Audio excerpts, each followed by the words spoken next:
1 Samuel pasal 13 ayat 8-14. Ia menunggu 7 hari lamanya sampai waktu yang ditentukan Samuel. Tetapi ketika Samuel tidak datang ke Gilgal, mulailah rakyat itu berserak-serak meninggalkan dia. Sebab itu Saul berkata, "Bawalah kepadaku korban bakaran dan korban keselamatan itu." Lalu ia mempersembahkan korban bakaran. Baru saja ia habis mempersembahkan korban bakaran, maka tampaklah Samuel datang. Saul pergi menyongsongnya untuk memberi salam kepadanya. Tetapi kata Samuel, "Apa yang engkau telah perbuat?" Jawab Saul, "Karena aku melihat rakyat itu berserak-serak meninggalkan aku, dan engkau tidak datang pada waktu yang telah ditentukan, padahal orang Filistin telah berkumpul di Mikmas. Maka pikirku, sebentar lagi orang Filistin akan menyerang aku di Gilgal, padahal aku belum memohonkan belas kasihan dari Tuhan. Sebab itu aku memberanikan diri, lalu mempersembahkan korban bakaran." Kata Samuel kepada Saul, "Perbuatanmu itu bodoh.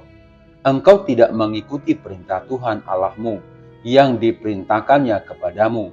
Sebab sedianya Tuhan mengokohkan kerajaanmu atas orang Israel untuk selama-lamanya. Tetapi sekarang kerajaanmu tidak akan tetap. Tuhan telah memilih seorang yang berkenan di hatinya, dan Tuhan telah menunjuk dia menjadi raja atas umatnya, karena engkau tidak mengikuti apa yang diperintahkan Tuhan kepadamu." Baca juga Samuel pasal 15 ayat 10-31. Berkenan di hati Allah. Saudara-saudara, ini adalah deskripsi yang luar biasa tentang Raja Daud, yang dideskripsikan bahkan sebelum kelahirannya.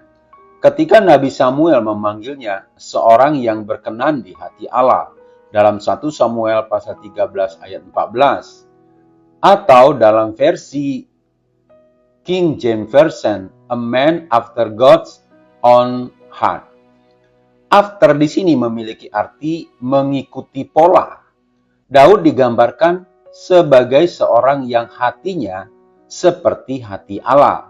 Pada dasarnya seseorang yang berkenan di hati Allah adalah ia mengasihi apa yang Allah kasihi dan membenci apa yang Allah benci. Untuk memahami ini secara lebih lengkap akan sangat membantu kita jika kita memahami bahwa frasa ini digunakan dalam konteks sebuah kontras. Yang ditolak adalah Saul, karena hatinya tidak mengikuti pola hati Allah. Sedangkan Daud dipilih karena hatinya mengikuti pola hati Allah. Saudara-saudara, bagaimana hati Saul terungkap secara cukup jelas dalam kisah yang disampaikan dalam pasal selanjutnya, yaitu 1 Samuel pasal 15. Kita dapat melihat sikap Saul yang pelin-pelan terhadap perintah-perintah Allah, dengan bebas menafsirkannya kembali sesuai kenyamanan dan pilihannya sendiri, dan mempertimbangkan dalih apapun yang cukup untuk membenarkan ketidaktaatannya.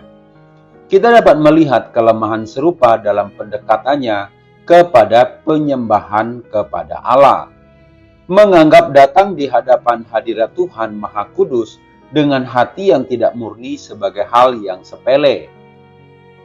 Dan bahkan bersikap begitu rendahnya sampai bisa menggunakan ibadah umum sebagai kesempatan untuk meninggikan diri di hadapan bangsa itu.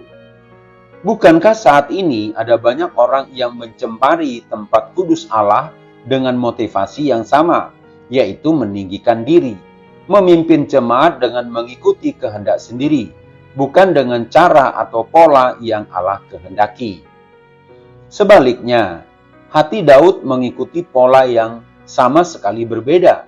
Meskipun dia terjatuh bahkan ke dalam dosa yang menyedihkan, sikapnya terhadap perintah Allah sama sekali tidak pelin-pelan. Dia mengakui dosanya tanpa mencari alasan, dan bertobat dengan tulus dan sungguh-sungguh, dan pendekatannya kepada penyembahan Allah sama sekali tidak lemah. Dia rela merendahkan daripada meninggikan diri sendiri dalam ibadah umum, dan berusaha keras untuk meningkatkan dan memperindah penyembahan kepada Allah dalam pengertian penyembahan yang benar. 1 Tawarik 28 ayat 11 sampai pasal 29 ayat 9. Saudara-saudara yang terkasih, apakah hatimu telah terpola mengikuti hati Allah? Apakah saudara mengasihi apa yang dikasihi Allah dan membenci apa yang dibenci oleh Allah?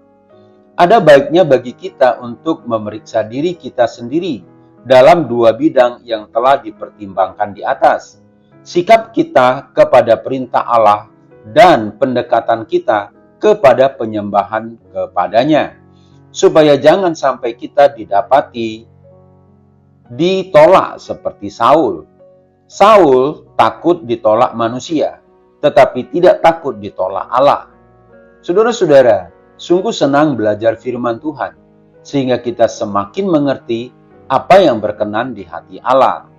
Tekunlah dalam pelayanan dan setialah di dalam memberitakan Injil. HOR Ministry.